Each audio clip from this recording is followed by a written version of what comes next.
Hello, and welcome to yet another episode of the Lines Up by Donkeys podcast. I am here with Francis and Shocks. What's up, guys? It's just a beautiful Wednesday evening. Yeah, it's terribly humid and hot here, so I'm just inside as I have been for the last 18 months. It's great. We've had a tropical storm pass through, and it knocked over all of my plants, which were mostly dead anyway because I can't grow shit. But I will rebuild. I plan on, picking myself up by my bootstraps and killing more succulents. We just had as a brief aside, but so we just had a hurricane pass through here, except it didn't. Oh yeah, I forgot about that. It hung a sharp left and instead just pummeled New York for 2 days. As one does, yeah. And so I got a DM from someone down in Rhode Island, and it was just a picture of a single chair, plastic chair knocked over from a garden set, and it just said "Tropical Storm Henry, we will rebuild." I saw that same thing when I was living in Washington State because there's we got hit by an earthquake, and it was nothing. It was just big enough to register on the Richter scale or whatever. On seismographs rather. And someone posted a picture of a knocked over Starbucks cup that says "We will rebuild." Now Liam is in California on his union mandated vacation. Union who has been brought to my attention by the Discord.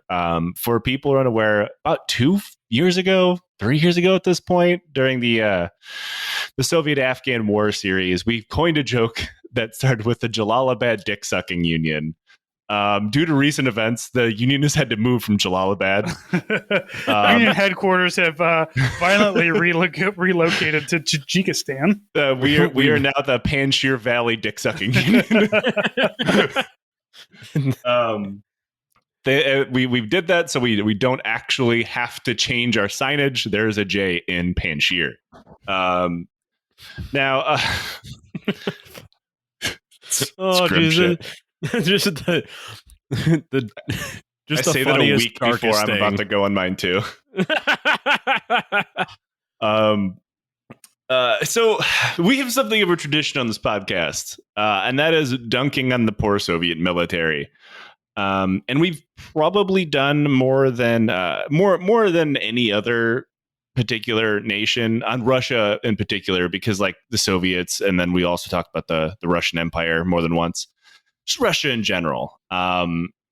We've probably talked about them and their bad decisions probably more than anybody else. Well, and actually, come to think of it too, because of the Russo-Japanese War series, you did Imperial Russia as well. Yeah, we did Imperial Russia there, and also when Napoleon invaded. You've done PMC Russia too with the Wagner episode. Yeah. See, all flavors of Russia. And, if something's getting fucked up somewhere, there's probably a Russian involved somewhere. Not that the Russian did anything, but just that's their luck. Just the Neapolitan ice cream, but every flavor is shit. Yeah, we have a fucking old bit for true podheads. We used to call things pralines and dick. I forgot about that. It's pralines and dick. And in my defense, the U.S. is rapidly catching up to them in episode count, as is the Ottoman Empire I'm working on. Now, there's a lot of reasons for this. One is low-hanging fruit, and the other is I'm Armenian and I hold a grudge. See the last entry in the Ottoman Empire. Fucking sue me. I never said the show was fair. I just enjoy researching things, and every once in a while, I catch a brainworm I can't get rid of. Not to mention, outside of big campaign-wide series, things like Operation Bagration or the entire Battle of Stalingrad or the Battle of Berlin, it's kind of hard to find bite-sized things that can fit into an hour when it comes to Soviet military history, because they don't actually have that much military history.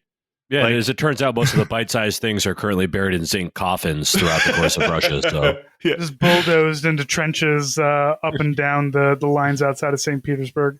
Yeah, exactly. Or buried in a forest in Poland. See, we bust on the Russians and the Soviet military because it's nice to know that somebody had it worse than you, like by a long shot.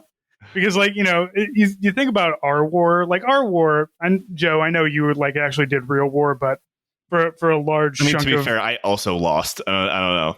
Like, well, I know, but like I'm just saying that our war had a lot more like Burger Kings and Subway places and things than they had any time in the Russian military. So, I mean, from my experience, even researching history, a nation goes to war very much in its own skin, right? Like the U.S. goes to war and it brings chain restaurants with it because that's our culture. The Soviet military brought misery with it because it's Russian culture. What did you bring? We brought shitty cigarettes, vodka that'll turn you blind, and depression. That's right. I mean, that is also mostly a lot of post-Soviet culture. We're working on it. That's also pretty much my plans for the winter, this coming winter, to be honest. And since so much Soviet military history is in World War II, I don't want to I'm never going to do a World War II series. It'd be insane. And I don't feel like just doing 18 different episodes in a row all about World War II. I desperately try to space these things out for my own sanity and yours. We all different flavors, all of them dysentery. Now, if you really want to go back to the days of what it sounds like for me to just cram a whole bunch of shit into an hour and cut out just 80% of it, go back and listen to our first 10 episodes. It's real bad, and there's a reason why I've revisited most of those things. Now, it doesn't mean I won't eventually talk about Stalingrad or Bagration or Berlin. I plan on talking about all of those things eventually. But we don't want to accidentally sound like an angry boomer dad who just picked up a couple Stephen Ambrose books and watched, Band of Brothers while blind, stinking drunk. Right. I mean, I don't have to visit kids on the weekends yet. So I don't want to pretend that yet, I like to do stories justice. And unfortunately, the flip side of that is there's a ton of fucking other stories that are too short to cover an hour. So I figured today would be I don't know, a Soviet roundup episode. All of things that fit in a particular category, and that is killing Nazis with axes. It turns out this is something that happened frequently. So what you're telling me is all of these goofy axe throwing bars that are around now they have use? Absolutely not. No. It's going to be no, they do. It's going to be like that the Simpsons episode where once Comrade Biden declares the Soviet Republic of America, they're all going to flip open and axe-wielding Soviet soldiers are going to come out. They're going to hit the button. Yeah. Yeah, it's going to be it's going to be the sequel to Red Dawn. Red Dawn already had a sequel. I thought it was a reboot. It was real bad. I can only consider that a sequel because of how bad it was. If that's a reboot, it's I don't know, what do you consider a reboot that kills something deader than it's ever been before? I guess any of the new Rockies or Rambos, I suppose. I don't know. The new Rambos are good as hell. That's unfair to the new Rockies. the new Rambos are fucking awful. The last one was just racist Home Alone. It's incredible. I know. Why did he have the tunnels? We've never been. Me and Nick had talked about this movie for over an hour, and we could never figure out a reason why he hit a tunnel other than the fact that he was also a coyote. Yeah. He obviously he just dug PTSD tunnels. So he's like, I'm gonna have a good freak out, honey. Bye. And just go sit in the tunnels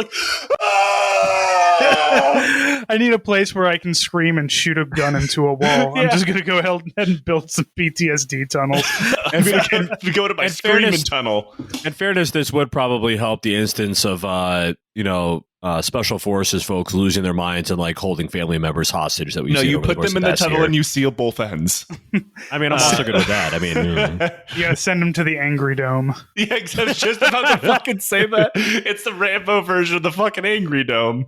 So I'm gonna start calling my car. But he still let his daughter have like a rave down there for some. Even the daughter's just like, "Hey, Dad, can we use your screaming holes?" I mean, it's kind of like how you used to throw book VFW halls to hold punk shows. Yeah, there you go. All right. Now, like, to get to the point, I'm going to use the word berserker a whole lot. And there's some people that may or may not know what berserker is, other than like a euphemism used for like a shitty sports team, or if you're Kevin Smith, the best Russian rock band of all time. Was it? It was Clerks 1, right? Yeah, the first one. I don't know. He says his name is fucking Yankee Blue Jeans or some shit. I'm definitely gonna have to make that song the intro now. Nobody's having any fucking idea what I'm talking about. I'm showing my age. I'm pretty sure everybody who listens to you is also old and falling apart, just like us. I thought so too, but that is not the case. Our thing now. Yeah, we do get yelled at by a lot of kids sometimes. And like, especially like especially like a history show, I always assume generally it's skewed older white men. Because like I'm attempting to steal the History Channel's audience, right? But then I realized talk about Hitler way more than and also Pawn Stars for some reason. Wait, here we go. I'll watch what he's gonna sing. Watch, it's too funny. My love for you is like a truck bouncer. Would you like some making buck bouncer? You say making fuck? Yeah, man, it's just crazy. Like, I realized immediately that wasn't my demographic because one, I would have to talk about Hitler to a very uncomfortable extent. There's a YouTube channel for that. His name's, I think, Mark Felton. He talks about Hitler all the time. Look at the comments. You know what he's doing. I mean, also, yeah, but I really can't stress enough. Please do not go to YouTube and start looking up Hitler shit because we don't want to accidentally be the red to brown pipeline. Let's just stop it there. Before long, it all just circles back around to QAnon shit. And like that's when I realized that that wasn't the case. Not that like I was aiming for that. To be fair, that demographic certainly is money they like to spend on stupid shit. Look at their cars. But I have discovered we are older than many of our listeners. So like talking about Clerks 1, some old shit, man. It came out a long time ago. Yeah, I mean, it was already kind of like a cult classic movie by the time that like we were all going through high school. Yeah, it's fair. And it is like one of the maybe 3 or 4 movies that people have a positive memory of a Kevin Smith joint in. That's all gone now. It's all gone like Tears in the Rain. Versus Clerks 3, which is coming out, which has got to be like, I don't know, who the fuck is that audience? But I don't know. Or the pig movie that he made. Okay, see, you say that about Clerks 3, but we're all going to go see Jackass 4. So absolutely, yes. There is an audience for Jackass 4. It's just the problem is we all saw Clerks 2 and we're like, that's enough of that. Yeah, and exactly. We saw Jackass. We saw Jackass 2, and we're like, yes, I want to see people hurt their balls more. That's funny. Yes, and all of them are just seem to be having a blast. Meanwhile, it seems like everybody involved in Clerks is just trying to get drug money. So, well, like, I mean, in that's fairness, why the first Clerks is so good because that's what everybody's doing. I mean, in fairness, like Jackass is just about watching like a bunch of shitty white dudes injure themselves, and we were all in the military, so that's actually our culture. Yeah, exactly. But like I said, we do have to talk a little bit about Berserkers Might Be. So it makes a little bit of sense. Now, they considered to come from Norse Viking culture mythology. They're well known for fighting. Some people say that they fought like they were in a trance state and they couldn't be brought down no matter how much damage was done to them until they were killed. Now, this is a fury known as Berserker Gang, which... sure. Sometimes you don't see it printed that way. Other times it's one word. It sounds like a shitty street gang from like a from the Warriors. Yeah, like exactly 100%. Yeah, I was going to say that, or like they'd fight the tunnel rats in Fallout. Yeah, I mean, either one is. I mean, I mean, the same tunnel vibe snakes. either way. To be honest, Tunnel I mean, snakes. Yeah, tunnel snakes. My bad. literally any Fallout movie and 1970s New York. I mean, it's about potato. Yeah. It's been linked to various things over the years, from religious believers worshiping a bear cult to Norse mythology, where goddess Freya deployed the battle swine, which I assume there's War pigs. 30 to 50 of them. See, they didn't have AR-15s back then. That was their biggest problem. Yeah, that's actually why the Norse people were wiped out, and it's now just pigs. Now,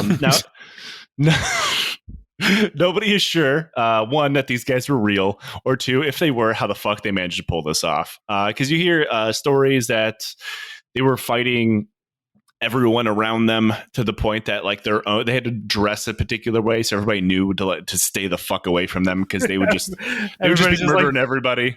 Don't hang out with those assholes. Yeah, they're SEALs effectively. They're not soldiers. They're just a death squad. Now, my favorite theory that in order to provoke people into this frenzy of battle was they were just high and drunk as hell, which just sounds rad. I don't know. If I do a lot of drugs, I just go to sleep. Yeah, I've seen me do it. Well, you're probably not doing like meth or something. Like That's true. When you say drugs, you mean smoke weed, which is not doing drugs at all. Yeah, or pop various pills I got from my friends in high school. I was never an uppers guy. I figured the best way to beat my depression was to do more downers. If I just sleep 20 hours a day, then that's 20 hours a day I'm not sad. That's right. And kids, if you're listening, it doesn't work. Don't do it.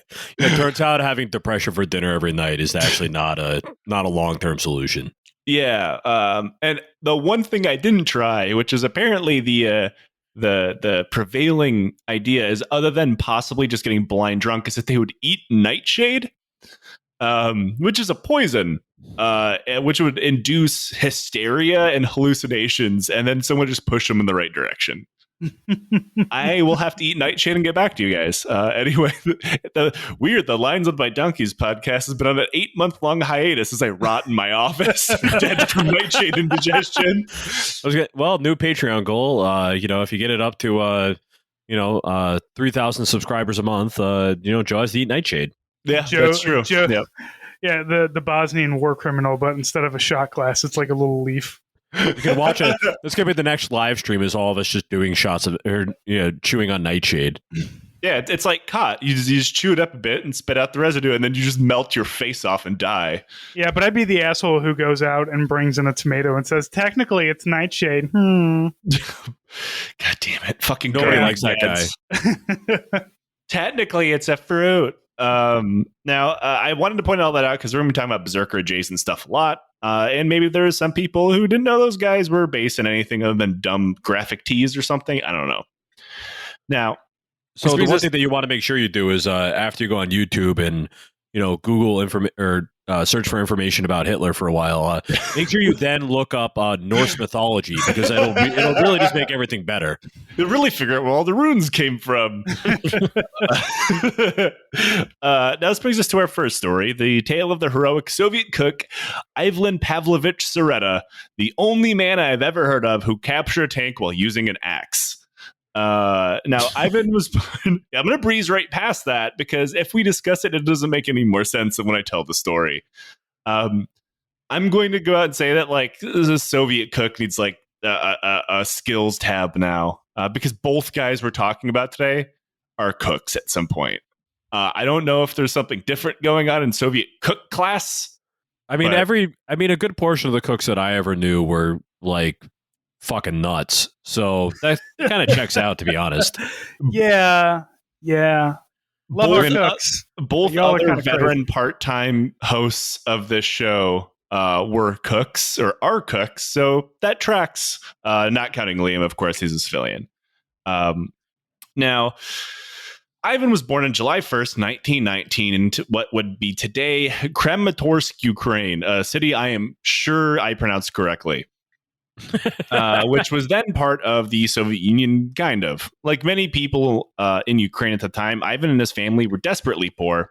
A lot of this is because Ukraine had just sat through a horrible civil war, on top of which was already turned into a field of war crimes, made worse by a world war, which is again made worse by several different layers of mismanagement, nobody really giving a shit about them for several generations, and, eventually a genocide. Because of this, his family moved around as often as they could, working on other farms for food and the occasional roof over their heads. They were, tenant farming, but worse.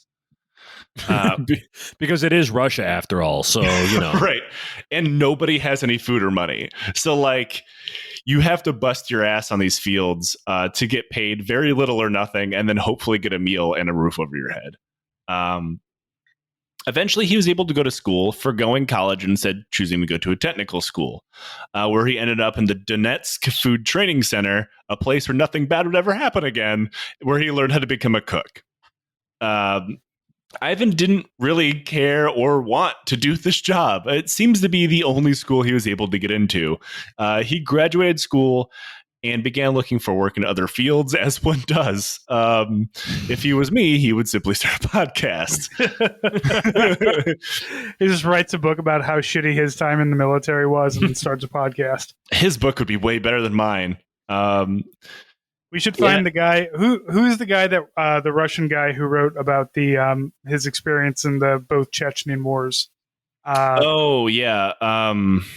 damn, his name's gonna escape me now. I'm trying to think had of the book. A weird life. Yeah, he should have a podcast. Is what I'm saying. He moved to Ukraine and faked his own death for a while. Nice. Yeah. You can't do that in America, man. I want to live in a place where you can fucking get away. It's like, this is what they took from you. Why can't I live in a country where, if a man just wants to start over, he can just fake his own death and go, move to Arizona? I feel like one of the things that we missed growing up and I feel like the post-Reagan era, particularly, when they started cracking down on immigration and other shit like that, because it used to be, you read about con men in the 1920s, just constantly moved to a different town and now my name's Larry, and I'm here to, I don't know, sell you a fucking Model T Ford. It'll be fine. Just give me all the money now, and I promise when I come back, I'll make sure that I deliver it to you. And then just rinse and repeat. First goes the Aircraft Controllers Union, then goes the ability to fake your own death. It's unfortunate. I think a lot of people are saying that, to be honest. Many people are saying this. I hear it more and more every day. I think it should be a constitutional right to be able to fake your death at least once every 15 years. Everybody gets it's like going bankrupt. You can file bankruptcy and you got 7 years to get it off of your credit report. Well, that's what we're going to do instead of, when I come to power, that's what we're going to do instead of bankruptcy, because the trick is you get all your debts erased, but also your entire history, and you have to start anew. Yeah, and you have to really want it at that point. You have to Russian roulette onto a ship that takes you somewhere else. Not that we don't have a better form of travel, but you have to get really old timey. You get nailed into a cardboard Acme box, loaded up on a fucking steamship, and dropped off somewhere. At which point you have to go down a street and you get to a guy that will give you a crumpled up piece of paper that will have your new identity on it. I mean, I've often said that there's one thing we're really missing in the modern era, and it's not enough ships of the damned transiting forever on the forbidding waves of the unforgiving sea as you recount the various sins of your life to the other damned passers. Yeah, I was going to fake my own death, and I talked to the guy, Hank, the name guy, and he gave me identity in Toledo, Ohio, and I just mulliganed that shit, and I became a podcaster. Now, Ivan, like many of us, once he got into the military, or once he graduated from university or technical school, he really realized he may have fucked up. So he began looking for other jobs. Now, unfortunately for him, he graduated in November of 1939 and got drafted into the Red Army that same month. And he was unhappy to find out he would also be made a cook. Now, this wasn't a policy or anything in the Red Army to try to give you a job that was close to your civilian job. He just has bad luck. The vast majority of people... I think you could say that about anybody in the Red Army. Anybody who gets drafted at any point of history. You were an 18-year-old male in Russia in 1942? Damn, that sucks, bro. Oh, you lost a leg to polio. Oh, you're so lucky. Yeah. Now, like, there was situations where if you happen to be like a mechanic or you worked on tractors on farms, that you would get folded into tanks and stuff. But the cook to cook pipeline was not, because it's not like you needed fucking skills. You're gonna boil shit in water and feed it to people and probably get them sick. It's virtually the same job cooks have now. Now he got stationed with the 91st Tank Regiment, and began to sit around and cook shitty Soviet Army food, whatever that was, for a couple years. And he got out, and then Operation Barbarossa happened, and he got redrafted again as a cook. Now that second time, almost certainly because, well, you already know how to do this job. I'm guessing on that. I don't know. Maybe he has really, really bad luck. Now, Operation Barbarossa sent 3 million or so Germans and affiliated Nazis streaming across the border, where the Red Army rapidly began to get its ass kicked and fall apart. Now, this Red Army would eventually turn itself around, famously. But the opening stages of Operation Barbarossa had casualty numbers that would have been apocalyptic for anyone who was not the Soviet military. The Soviet command and control organizational structure had completely paralyzed and broke down, mostly due to mismanagement, but also because of disruptive German attacks and a shit radio system that barely functioned. This left pretty much every layer of Soviet military leadership confused and disorganized. And it didn't help that Stalin didn't believe it was actually happening for several hours and locked himself in his office like a weepy bitch. Now, for the first couple of months, the Nazi advance was pretty much unstoppable, and the Soviets suffered hundreds of thousands of killed, wounded, and even more than that captured. Like, at one point, 500,000 soldiers surrendered all at once at the fall of Kyiv in September. Like, there is no situation on Earth outside of like the Germans in this particular time where losing 500,000 people would have been anything like, well, boys, it's been good. We got to fold now. Now, the surrender of Kyiv would eventually lead to the Baba Yar massacre, one of the worst massacres in human history. Probably will never be eclipsed. Everybody knock on wood on that one. It is 2021. Now, eventually parts of the Red Army repositioned behind the Dvina River in Latvia, which is where Ivan found himself in August of 1941. Despite the constant complaints to his superior that he wanted to be an infantryman or artillery or tanks, literally anything other than being a cook, he was still in the kitchens. I'm going to assume that he had the horrible luck of being the reliable guy. Like, anybody who's been in the military knows what it's like being the reliable one, right? Like, you're the guy who ends up doing everything. You end up doing everybody's fucking job. Well, as you said, like, most people who were appointed cooks were not actually, like, probably didn't have any actual food training. No, of course not. I imagine, like, being the one guy who could make food that had some flavor and wouldn't immediately kill everyone in your unit probably was, like, up there on his, like, enlisted review. Yeah, like when he ate, when you ate at Ivan's chow hall, your poop was solid for the first time in weeks. Like, this guy didn't give me a foodborne illness? What the fuck? Yeah, not like, not shitting out my intestines like everyone is currently taking the fucking horse antiviral shit is doing, apparently. Ivan's gonna hand out ivermectin with his food. Yeah, he's not. Look, they might actually have worms though, so. Do you know what ropeworms are? I know what you're talking about, but I'm saying the Red Army, some of them might actually have worms. Oh, I'm sure that the percentage is certainly higher than zero at this point. I mean, if there was one thing I've learned from studying war, it's that at no point in history until about the 70s was it really a good idea to have a large amount of people camping out together. Because it turns out all anybody ever did was just spread their literal shit across one another until everybody died of disease. Like, really the first time. Which actually makes it all the more surprising that the German military was ever successful. It's because they're German. They're economic. They pooped in a hole. I don't know. Well, because their rivals were the fucking Soviets. I mean, come on. Well, no, they're used to it because they were all pooping on each other, so just kind of built up an immunity over time. That's where all the crazy German scat porn comes from. This World War II. They were ahead of the curve, and instead of dying of, I don't know, dysentery, which they did do, they just froze to death instead. They got around that. I can't die of a disease. I froze to death. Checkmate. Worms. Freezing to death to own the worms. Now during this time, Ivan was tending to his kitchen when the liaison officer came up to him he had like a large group of soldiers getting ready to eat and stuff, and the liaison officer warned everyone around that they all needed to get to the front because reinforcements were going to bust through, and the German reinforcements, and they were threatening to encircle them, which continued to happen. The Germans were just encircling Soviet military units into pockets and then slowly strangling them off or destroying them or forcing them to surrender, which honestly the Soviets should have been able to deal with because this had just happened to them in Finland. But, they didn't. Not Ivan, though. He would have to stay behind and keep making soup of some kind. I'm sure it's some kind of soup. Ivan bitched and moaned and stayed behind like a good cook and made dinner alone. Now, after a while, thankfully, he saw that his unit was returning, and that's when he saw 2 tanks. As he stood there, wondering how many more people he would need to feed, he realized these were not Soviet tanks. They were German.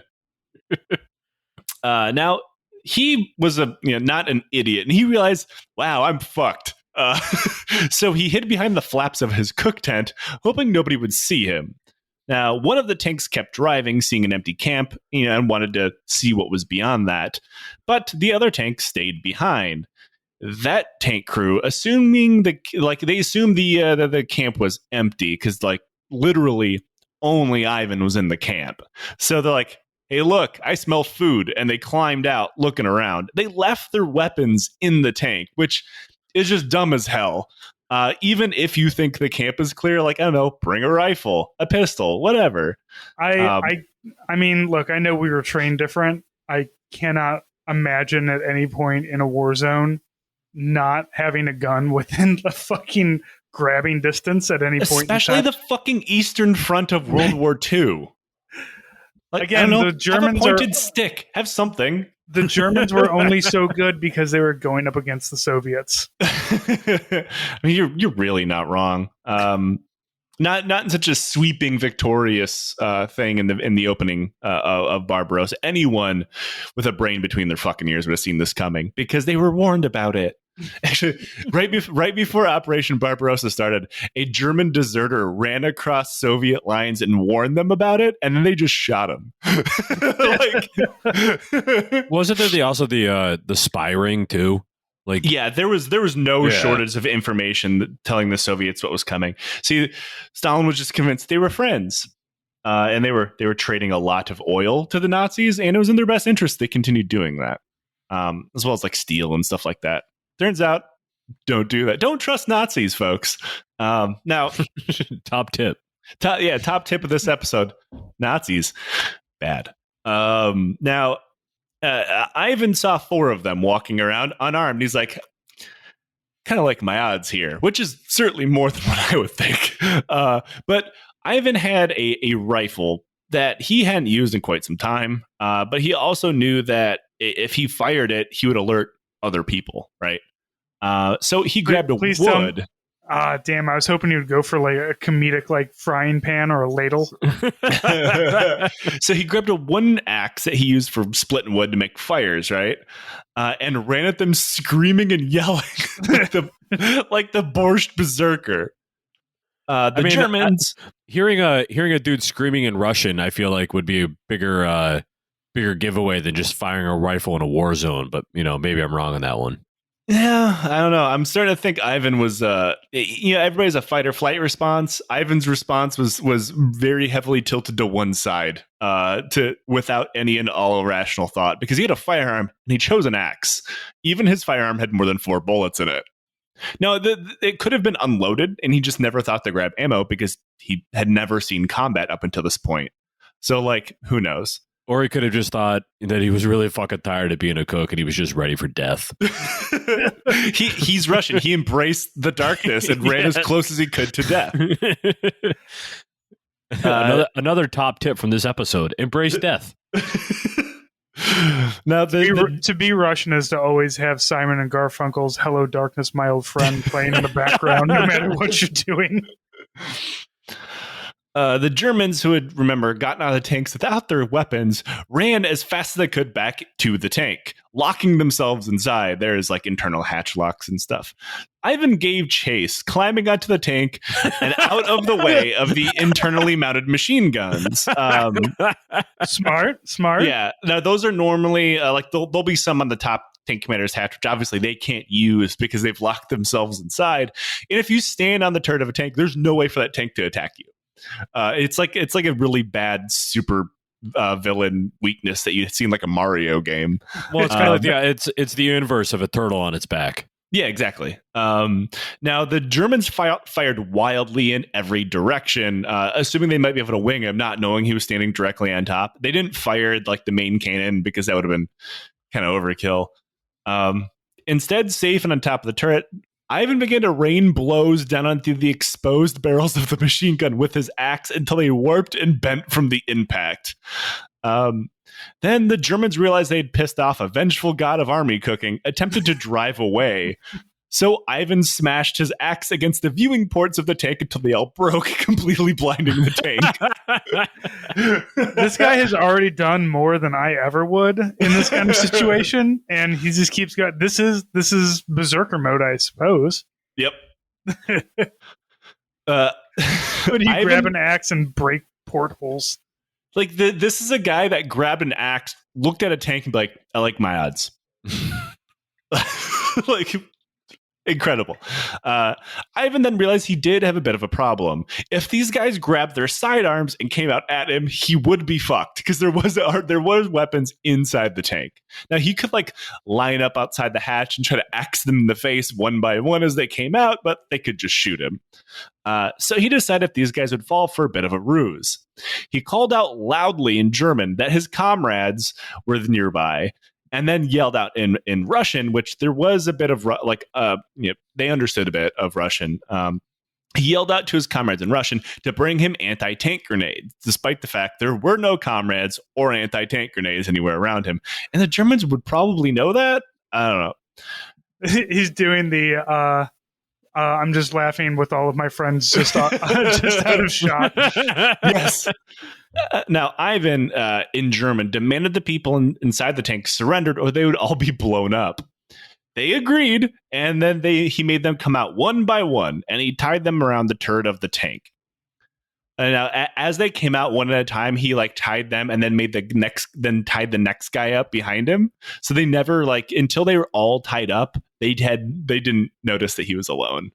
Wait, how did he know German? Was it just like because he was like he'd grown up in Ukraine and there was like enough fuckery at that point of his life that like he just like picked up some German along the way? I have no idea. Right. I assume that there was a fair amount of German and Russian phrases learned from both sides to yell at people and get them to do what you wanted and stuff. I imagine there probably was too. I just figured it would be more like kind of, the key, Greek and Turkish phrases that they learned to call each other, the bastard sons of a goat. Yeah, kind of. Maybe he was he picked up a little bit more. I know he picked up more of German than I ever did any other language. Motherfucker's like doing Duolingo while he's peeling beads to make borscht. Yeah, maybe we could have been better stewards of our war and learned more in Pashto than how to say, fuck you and I don't know. I learned a fair amount. Not that, it didn't matter. We still lost. Weird. The entire war actually was lost entirely pivoting on the fact that Joe still had terrible pronunciation in Pashto. I have terrible pronunciation in Armenian, man. Get in line. You have terrible pronunciation in English. Shit. Hey, fuck you. I will hear nothing from the St. Louis crowd. Okay. Now. There's a reason why I picked making a podcast that didn't require me to say a bunch of things in like French and German or ye old English or any of that nonsense. It's easy. You just plow through it incorrectly and don't bother correcting yourself because no one will forgive you anyway.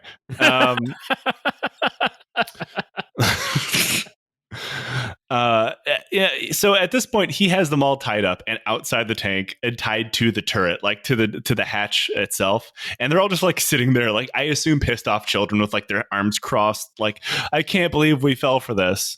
Also, not to mention, like all of these guys die. Like that's the unwritten line of this entire story because they're German POWs in Soviet captivity. These guys got by a cook and they all died in captivity. Particularly like, that early on, yeah. that early on in the war too, I would imagine. Statistically, they did not survive. So yeah, Ivan really had the last laugh on this one. Now, after this, his unit came back. They had fought off the German encirclement, and they must have been incredibly confused to see a German tank parked in the camp. In the camp alongside a German tank crew, and then Ivan calmly in his kitchen making food because he went back to work knowing everybody would come back hungry. That's, you know what? He is a good cook. Fuck it. You know what? I'm glad he embraced it and was just like, well, here I am. I'm done. Like, you know, in the American army, if you did something like that, if you did some crazy shit like everything that you just said, but it was, you know, Private Joe Snuffy, at least a Distinguished Cross of some kind or a Silver Star. I'm not going to say Medal of Honor, but you get some stuff from it. And this guy is just like, you know, the Soviet humbleness as well of just like, well, time to go back to making food. Yeah. To be fair, this finally got him what he wanted. He was transferred to a scout unit. And he continued to hit what seemed to be a blood feud against tanks. A couple weeks later, while out on a scouting mission, he came across a German infantry platoon. For people unaware, that's about 30 to 45 guys, depending on the era, unit, and amount of attrition they've suffered, supported by a single tank, and decided where anyone else would have pulled back for reinforcements, he had a fucking score to settle. So he crawled up to the tank and chucked a grenade into its open hatch, killing its crew, then jumped onto the tank commander's mounted machine gun and began firing on the Germans who were sitting out in the field eating. He killed about a dozen people, the rest surrendered to him. Finally, this got him commissioned into an officer and awarded the Hero of the Soviet Union and Order of Lenin. But because there was more tanks out there, Ivan never rested, fighting through the Battle of Leningrad and Moscow before finally getting hurt and riding out the rest of the war in a hospital. Yeah, that is the axe, the anti-tank axe. So, Joe, for any possible future Ivans, you know, and we'll keep this within the realm of OPSEC, if I were to attack an M1 Abrams tank with an axe, where would you suggest I swing first? Wherever you can be far enough away to safely fire a tow missile. But what if I get on top of it? I would just stay inside. I mean, you can lock the hatch. I got an axe and a mission statement, brother. I'm coming in. Just drive away. I mean, like, that's one of the things, like, oh, you know, he damaged the viewport so the driver couldn't see. And it's like, you know, I'm remembering to my time driving a tank, like, I couldn't fucking see anything anyway. And also, it's a tank. It's a tank. Just drive. Like, you're a you'll tank. Probably be okay. Yeah, just drive until you hit something, and then, you know, when you hit something, you know, turn. Yeah, like, it's not just turn until you don't see things, until you're not hitting something anymore. I mean, that's also how you know, the USS John McCain navigated, but they did so a little bit less successfully. I mean, that's also how most people go down H1 here in Honolulu. So I mean, it's like some people just you know, take a lesson from history and run with it. Now, our next story is also in Ukraine. It brings us to Kharkov, in a small village of Ovcharvko, where Demetri. Okay, Charvko. Yeah, it's well known for its wheat. I don't know. Probably. Right now, it's probably known for its radiation and war crimes. But I mean, you know. Yeah, fair. I mean, the last guy went to school in Donetsk. So, like. Right. Oh, fuck. This is where Dmitry Overchenko was born sometime in 1919 as well, to a mother and father who were both carpenters. Now, when he was born, his village was occupied by soldiers of the German Empire who ruled Ukraine in such a brutal way it would take, I don't know, like, it would make the next couple years or decades of their life seem tame by comparison, which is something that only someone in Ukraine can say. German forces stole everything that wasn't nailed down, including women and children, and killed pretty much on a whim. Demetri's mom was so worried about the Germans coming for his son that he lived most of his early few months and years of his life hidden in a cellar, unable to speak. So that certainly also, probably impacted him later. That's also known as Austrian elementary school. Oh, God. The Germans were just trying to introduce him to Austrian culture. Yeah, I mean, it was just assimilation, really.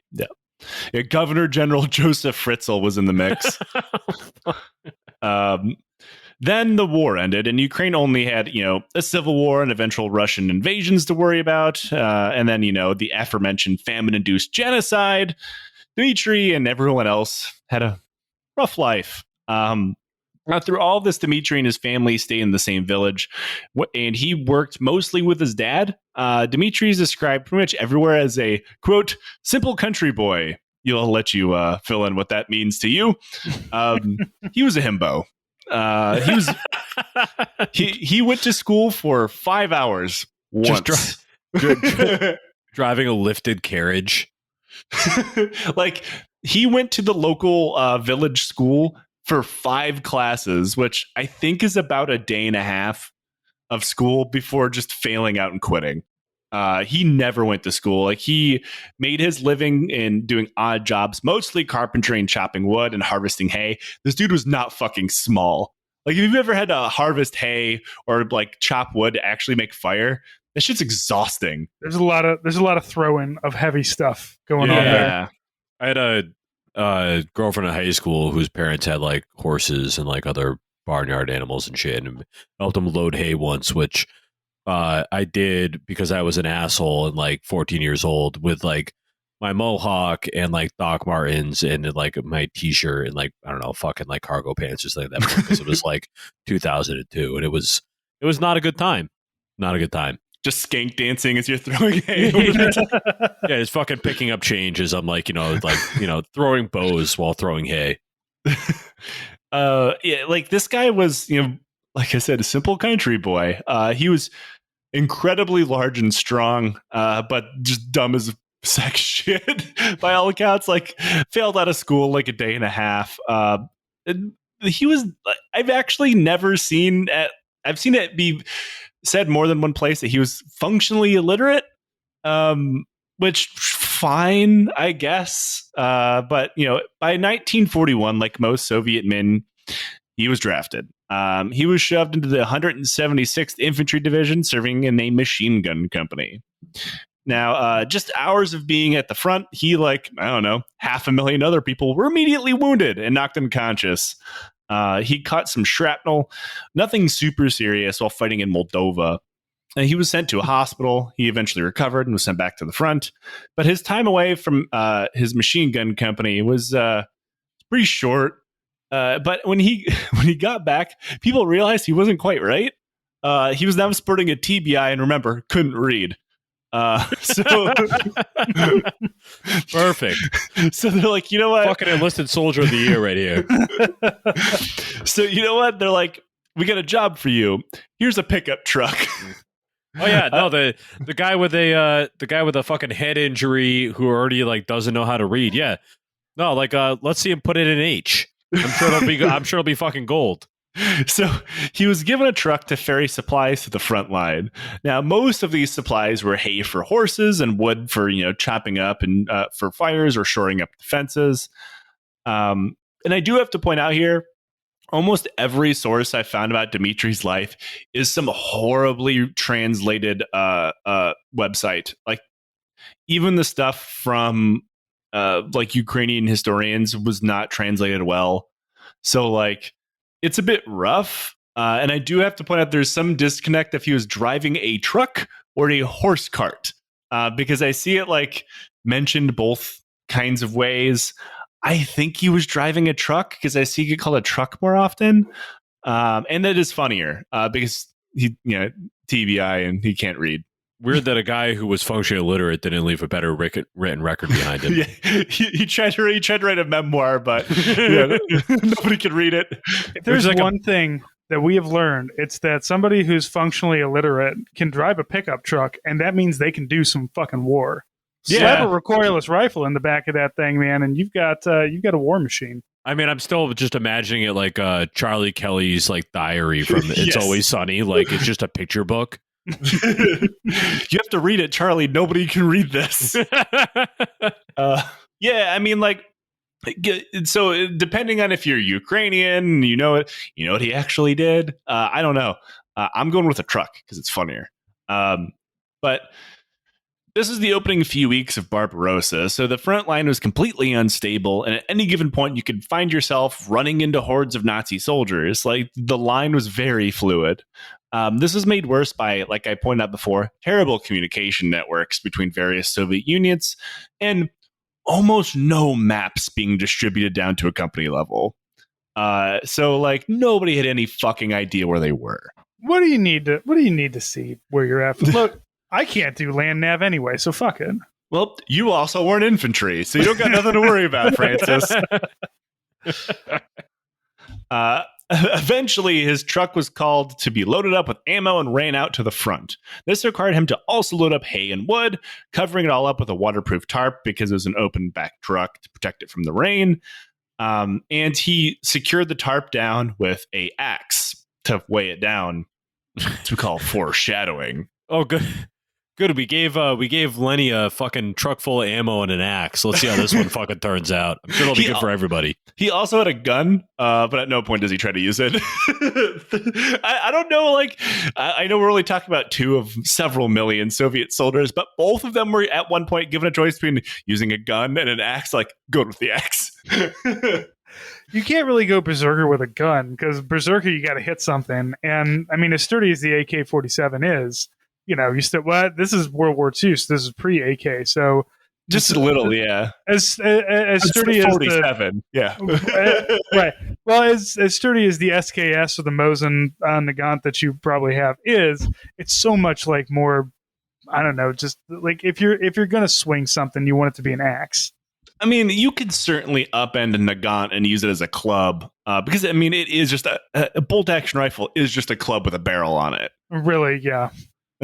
But, you know, he was pulling over and trying to figure out where the hell he was. Because remember, he didn't have a map and he couldn't read the street signs. He didn't even learn it. Like, you at least pick stuff up, like how to read a street sign. Like, say what you will about the Afghan National Army, but they at least had a literacy program, right?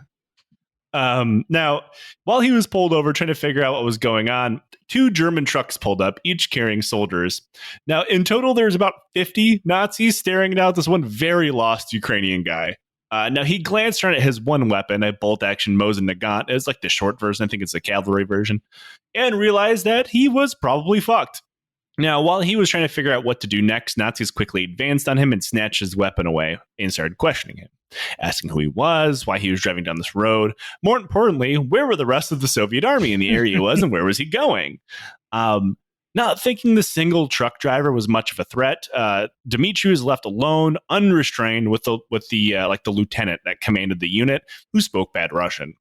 Now, while they had disarmed him, they hadn't looked in the back of the truck and noticed that there was an axe back there. So it was just within arm's reach of where Demetri happened to be standing, being questioned by the officer. And before the officer knew what happened, Demetri grabbed the axe and caved in his skull so quickly he couldn't even yell out for help. He then bent down, grabbing the grenades off the officer's belt, and ran out from behind his truck and threw them onto the backs of the Germans one, which were still full of German soldiers. He chucked 3 grenades in total before charging out with his axe and hacking anyone left standing after the explosions went off, including any wounded that couldn't crawl away in time. Man, so he just went full like Inglourious Bastards on some people. Yeah, like if I saw this in an action movie and I didn't read like an actual citation of like a hero of the Soviet Union award, I would like, this is bullshit. This didn't fucking happen. I'm just trying to imagine, like, fucking me seeing this happen. Like, if I saw somebody on a battlefield doing that, just like, well, time for me to mosey on out of here, guys. time for me to hit the old dusty trail. I gotta go. We are fighting a member of the Avengers. It's time to go.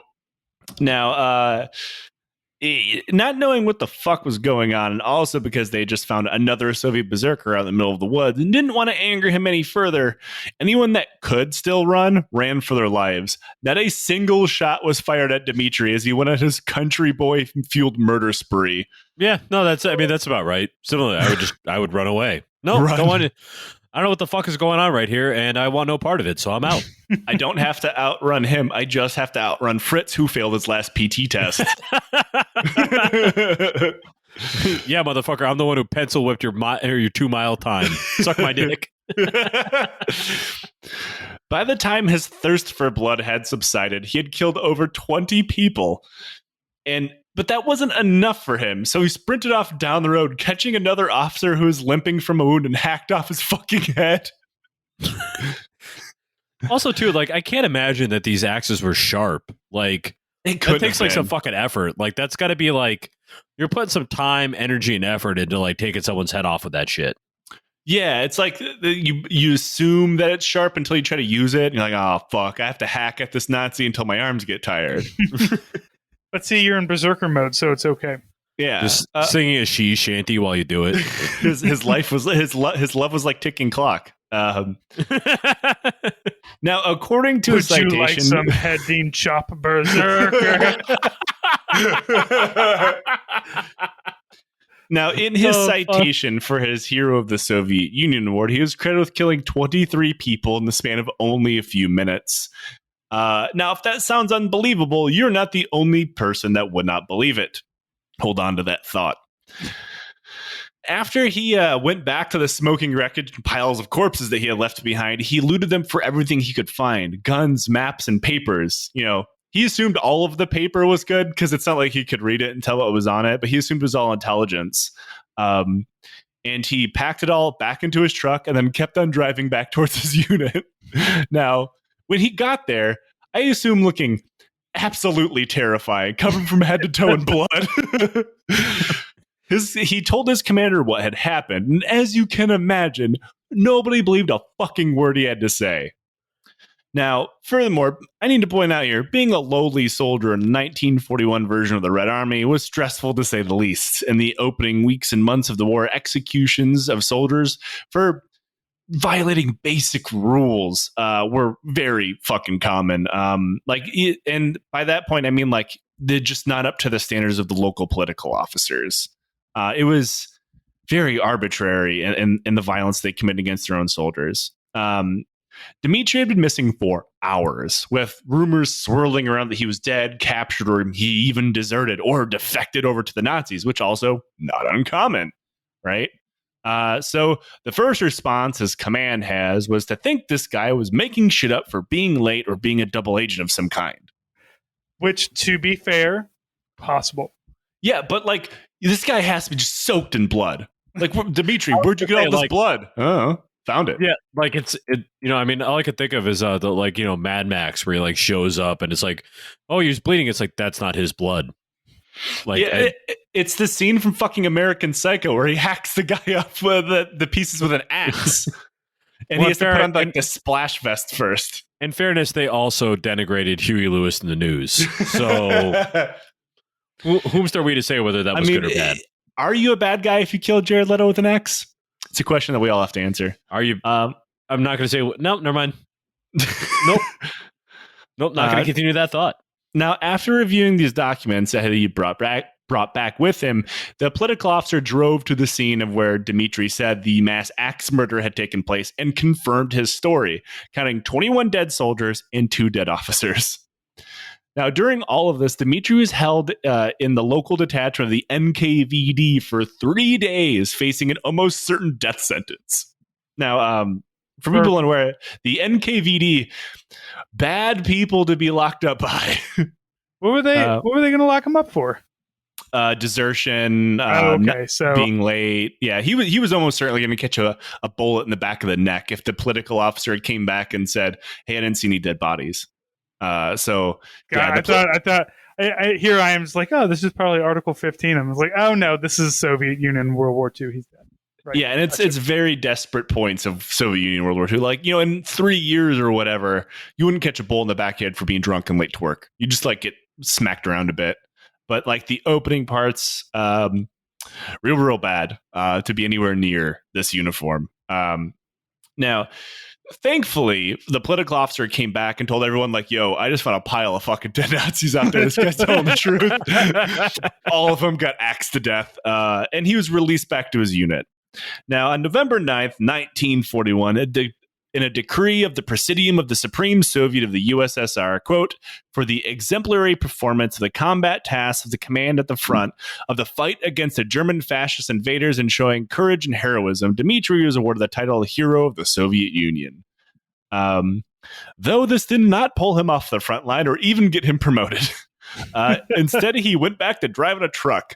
Now, after a few pauses here and there to drink a bit too much and fist fight a couple NCOs who I'm sure never made sure that there wasn't any axes around him at any other point. He was a bit of a shithead after this because he's like, hey, I am the guy that murdered the German platoon with an axe.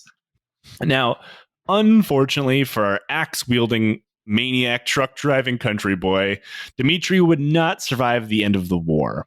While fighting in Hungary in 1945, back with his machine gun company, he was badly wounded and died of an injury while in hospital a few days later on January 28th, 1945.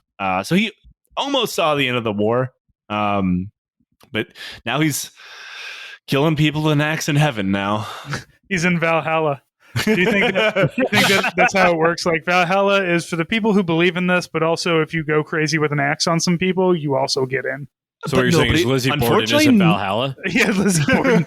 Lizzie Borden is in Valhalla. Nobody witnessed him, though. Lizzie Berserker. Yeah.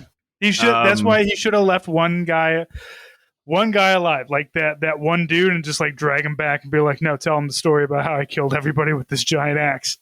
Like, like, you know, I mean, he's been in the military long enough at this point. It's like, look, I got to cover my own ass here. Nobody's going to believe me, so I'm just going to hack your leg off, and then we'll kill you later. I'll be back, motherfuckers. Now, that is our stories of the Berserkers of the Soviet Union. Those are not the only two. I actually found like two other stories, significantly less details, unfortunately. But, gentlemen, we do something on the show called Questions from Legion. If you would like to ask us a question from Legion, donate to the show, slide into the Patreon DMs, email me, ask me on Discord, whatever, and we will answer your largely innocent question on air. I get a lot of like deep questions, too, like if this would have happened, how different would history look? That's more of a Q&A thing. Like... You know, for all those in-person Q&As that Joe's been doing for the last 2 years. Yeah, that's right. In your opinion, what is the worst era of history to live in? And you can't say today.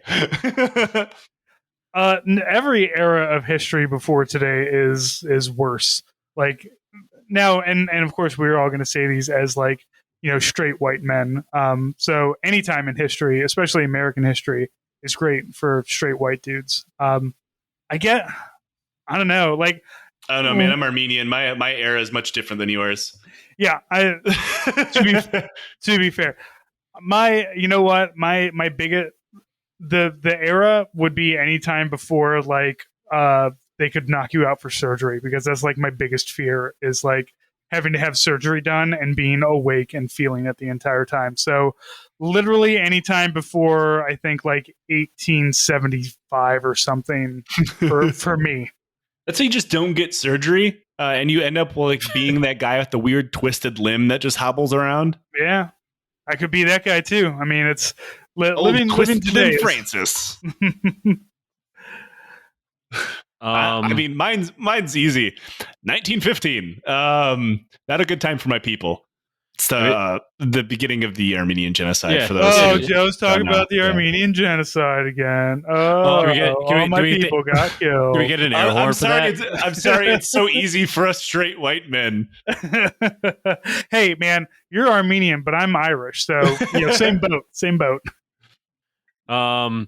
I mean, I think the worst era for history was prior to 2004, before the Sox won the World Series again. I think we can all agree that's the truly dark times. Yeah, I can't really say like, you know, my my Irish ancestors came here before the potato famine, so I feel bad, even really saying that. So I'm gonna go with the Black Death. It's a good call. Yeah. Just because, That's a good call. kind of like irrespective of age, gender, social class, whatever else, like losing, a gigantic percentage of your population and just like having people having parts of like, Europe in particular, but like even like throughout the rest of the world, just like kind of go back to nature because you've just lost such a high percentage of your population. Seems like a bad time to me. Yeah, like it just, that to me does not seem like a good time. So I'm probably gonna go with the Black Death. Not my favorite. Seems like it would be bad. Plague Mass are cool. Good aesthetic, bad history. Yeah, good aesthetic. I appreciate that it was kind of the beginning of public health infrastructure from like a maritime perspective because they had to like quarantine sailors and do other shit. And they even had like public sanitation stations so that I believe they used vinegar or something. Yeah, could be wrong about that. But so like I appreciate something, but yeah, I don't know, losing an identifiable percentage of your population to the mass death event, that feels pretty not great. Yeah, so many people die they land on a ground to bury them in is never a good sign. Now, like I do have to point out them using the easy cop out thing. My family had not moved to the United States yet. We were very much in Western Armenia in 1915. So like bad stuff. Otherwise, like I was gonna say Black Death is definitely a runner up. I would also say anytime that you might be around a Mongolian horde. Yeah, that was going to be my bad. That was going to be my second one. Was probably like I can't imagine that like having the Khan's hordes like roll through your town was like a good experience. And it's also like even great. Anytime there's a death squad and you're not in it. Yeah. Yeah, like maybe in general, if you're in a death squad, things are a little bit better for you because you are doing the death squadding instead of being death squadded. History is still not kind to you, but I understand. Yeah, I mean, there's like, also the very. I mean, it's still arguable. Nobody's 100% certain where the plague came from, but most people think it was the Golden Horde that spread it to Europe via the siege of Kaffa by slinging corpses over the walls. Yeah. So, like, you could have both. You could have the Mongols visit you and have the plague. Yeah, I mean that wouldn't be great. Similarly, like to go off of France. I mean, there's a large Cambodian population in Lowell, Mass. They're there for a reason. Like killing fields, not a great time. Rwanda in the early '90s, Yugoslavia. I mean, just to like name some more recent genocides. Burma starving to death. Because of like the UK, not a good time. I mean, most of history, not really great to be a human, to be honest. Depending on where you live at any point in history, it sucks. It'd be cool to be a Roman. Like, you die by the age of 45 by shitting out worms. Like, yeah, but you could do that now in America. So, like, but then you have like a sweet toga, and you can like go hang out and go to the. Occasionally your emperor, sends everyone out to go fight the sea. I mean, go sacrifice a goat or your child to a god. You're just having a good time. Whoops! He accidentally created a whole religion. Anyway, anytime that somebody has to face the 300 Spartans, it's the worst time in history. To be the Iranian the Persian army, which defeated them and sacked everything. But There's Armenians there for that. Take that, Greece, you motherfuckers. Anyway. Well, I'm sorry. Would you have time traveling Armenians? Like they're going back in time to fight the... No, they're in the Persian Empire. Wow, you really gave away Joe's screenplay right there. Armenians are older. Armenia is older than Rome, and they're part of the Persian Empire. So, yeah, suck it. Anyway, gentlemen, thank you. If you want to hear more about that particular part of history, donate to the show and listen to History of Armenia. We talked about that. I guess until next time, always carry an axe on you. Just be safe. You never know when you have to cut up Nazis with an axe. Hey, you know what, people? Instead of officers going into war with battle swords, do it with battle axes. That'd be way cooler. look, they already do that though. You go to the PX, you go to that goofy ass fucking. No, not aisle. those stupid hatchets. You carry a full on like lumber axe. All I'm right, excited for the 101st Juggalo Battalion in like 50 years. All right, later, guys. whoop whoop, everybody. Whoop whoop.